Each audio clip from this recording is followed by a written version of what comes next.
Is hare coursing a sport or is it an extremely cruel practice? Well, it's been 23 years since the issue of banning hare coursing came before politicians in the Dáil.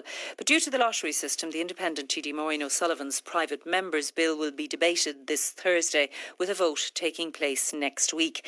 To debate this issue here on Drivetime, I'm joined now by Maureen O'Sullivan, the Dublin Central TD, and by Mattie McGrath, the independent TD for Tipperary. Maureen O'Sullivan, Tony Gregory tried to have it banned over 20 years ago. He failed. You're bringing it up again. The government is opposed to you. They say it's already heavily regulated. So why pursue a ban at this stage?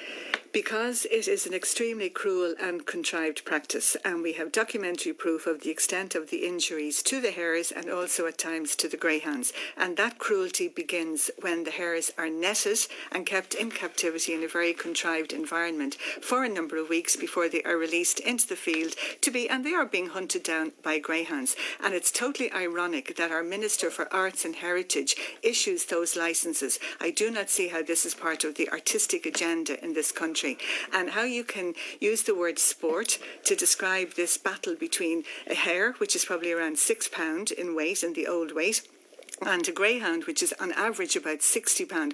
And I was trying to think of an analogy, and I think it's like asking Katie Taylor to go into the same ring with somebody like Mike Tyson or a sumo wrestler.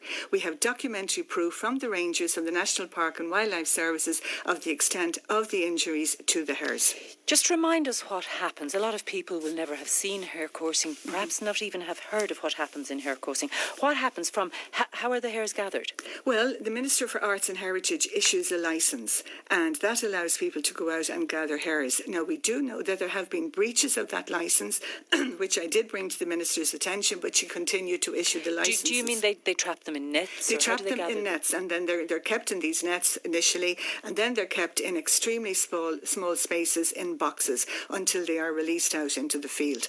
And then the whole idea of the greyhound chasing them, okay, the greyhound is muzzled, but greyhounds have extremely sharp and long nails. So by even just catching the hare, damage and injuries happen. And I have a list of figures from various coursing meetings of where hares were tossed, they were mauled, and some of them had to be put down afterwards. And this is a species that is a protected species under the National Wildlife Act.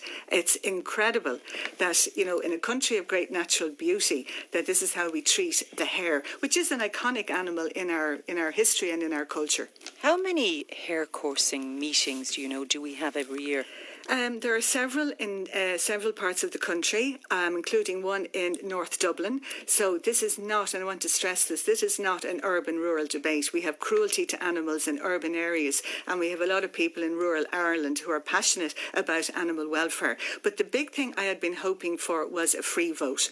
We're promised new politics, that there will be more free votes, and that's what I was hoping, because I do know there are people in both Fianna Fáil and Fine Gael and Sinn Féin who are against live hare coursing, but they, as defeated Tony Gregory back in '93, the whip was applied, and I do not understand it. Mattie McGrath is with you there. Have you ever been to a hare coursing meeting, Mattie McGrath? Oh, indeed I have. Excuse me, Mary, fond memories. So you know everything about what Maureen O'Sullivan is talking about there, about the trapping of the hares. About anything, but I've been at fond memories. I've been at hare coursing meetings back when I was a Buachail Oak with my peers, and indeed the wonderful exercise and wonderful information I gained, and guidance from people of older generations, and how to tend and how to be fair and how to respect nature and all the animals as well. And I'm disappointed with Maureen is only in here on the cruel practices, because the figures released from last year's coursing meeting in Clonmel, the national meeting, you could call it an international meeting, which is worth 6 million to the town of Clonmel. 99.33% of the hares were returned healthier than they came in, and they're not kept in boxes. They are captured and brought in and treated and fed and nurtured, and they have huge preserves. And I know clubs have went to huge expense and time and voluntary building preserves and keeping them there very safely. And they're returned in afterwards, and they're inoculated and treated excellently. You mentioned the economics, Mattie McGrath, but very few countries now allow hare coursing. Mm-hmm. Everybody that has a greyhound has to have a box. They have to have a kennel. They have veterinarian expenses. And it's of their own being. This is an industry, and that's what I'd like Maureen and others to understand.